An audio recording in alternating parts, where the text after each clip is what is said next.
takwalah wahai Muhammad. Bayangno kon. Rasulullah dikon takwa ambek wong-wong iki. Apa meneh kula kali sampean.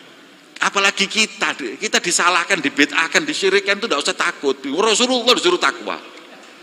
Sifat mereka, bakalnya sifat mereka, yaktuluna ahlal Islam wa yada'una ahlal authan.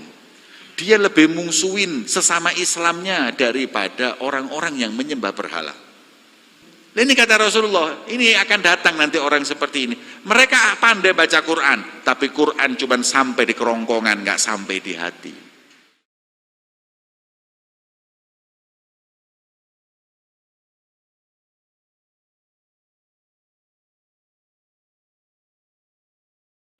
Tapi hadirin, baca Al-Quran ini syaratnya orang itu harus punya hati dan keyakinan yang bersih.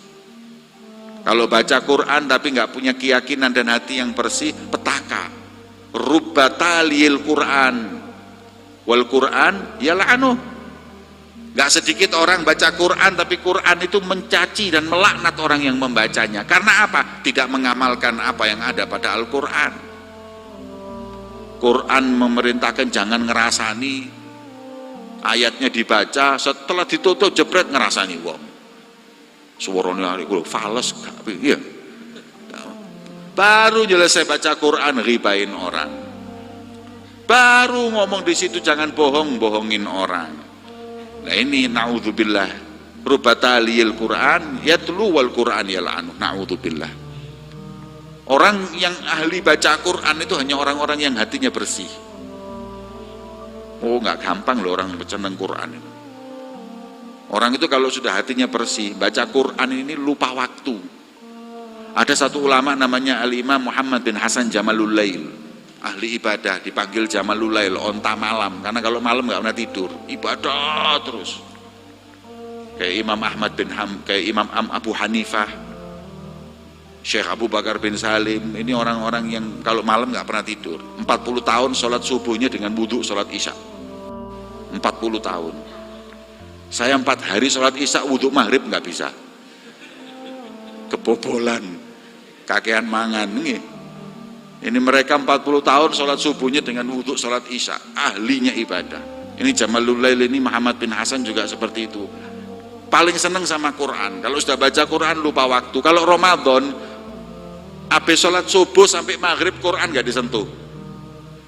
Begitu adzan berbuka sholat baru megang Quran. Berhenti terawih, pegang Quran lagi sampai subuh. Kalau habis subuh nggak pegang Quran, ditanya Habib, kenapa antum kalau pagi kok nggak baca Quran? Kata beliau, orang mau puasa ini tujuannya lapar dan haus. Tapi kalau saya baca Quran, hilang lapar, hilang haus, nggak kerosol oleh poso. Bayangin, saking nikmatnya Al-Quran, mereka itu kalau sudah pegang Quran, lupa haus, lupa lapar. Kita kalau sudah pegang Al-Quran, tambah haus, tambah lapar hadirin. Nih, weteng kerucak-kerucuk kayak gini. Apa mana jam 5, delok Quran, delok jamnya kayak delok jam tadi. Keadaan-adaan sere. Kemudian harus dengan hati yang bersih. Ada orang yang bacanya enak, ini enak, tapi i'tiqad dan keyakinan dan hatinya nggak bersih.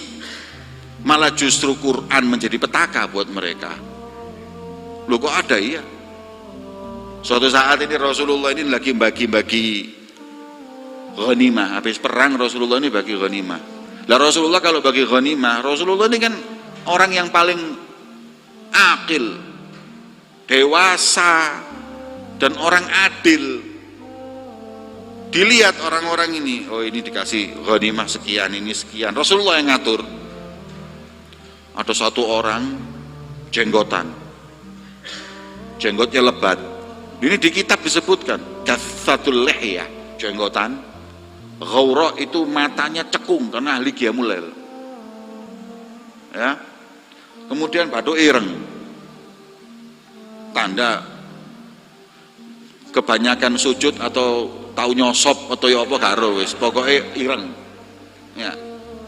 Orang kayak gitu ghaura, tajam pandangannya. Ngomong ke Rasulullah gini, ittaqillah ya Muhammad. Pas Rasulullah bagi, Rasulullah diingetin, bertakwalah wahai Muhammad. Bayangno kon, Rasulullah dikon takwa ambek wong-wong iki. Apa meneh kula kali sampean. Apalagi kita disalahkan, dibid'ahkan, disyirikkan, itu tidak usah takut. Rasulullah disuruh takwa. Bayangkan, katanya Rasulullah apa? Man yuti'illaha in asaitu. Loh, terus kalau saya ini nggak takwa, sing takwa itu sapa? Apa ada orang yang taat sama Allah kalau kau tuduh aku maksiat sama Allah? Aya'manunillah, Allah itu amanat kepadaku, percaya kepadaku. Walam tak manuni, kau nggak percaya sama aku. Sampai risalah ini dititipkan Allah untukku, untuk umatnya kepadaku, dititipkan kepadaku saking percayanya Allah. Sampean nggak percaya. Ini ada loh orang kayak gini nih. Rasulullah disuruh bertakwa. Bayang no, dituduh nggak adil, nggak percaya, nggak atas, nggak amanat. Rasulullah dituduh tidak amanat, sampai Rasulullah menjawab, apakah aku ini tidak amanat? Wong Allah lo percaya kepadaku. Begitu tahu seperti itu Rasulullah, langsung orang itu keluar. Ketika orang itu keluar, Sayyidina Khalid bin Walid sudah ngacungkan, menghunuskan pedang mau bunuh, tapi orang itu hilang. Coba ketemu, beres itu masalah. Tapi memang sunnatullahnya orang itu nggak hilang. Tapi Rasulullah mengatakan apa? Nah, ini yang perlu didengar. Inna min dhi'i hadza. Inna min dhi'i itu akib. Artinya, dan dari keturunan orang ini atau dari generasi yang akan datang, orang seperti ini adalah orang-orang yang mereka, katanya Rasul sallallahu alaihi wasallam, qauman, sekelompok kaum, yaqra'unal Qur'an, ahli baca Al-Qur'an, la yujawiz hanajirahum, tapi Qur'an nggak sampai kerongkongan tok, mandek begini, nggak sampai hati.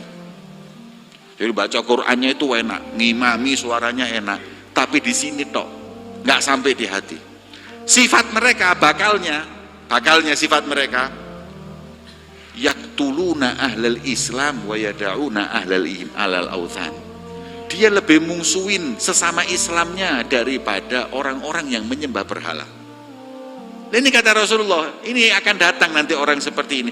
Mereka pandai baca Quran, tapi Quran cuma sampai di kerongkongan, nggak sampai di hati. Makanya mesti hati-hati.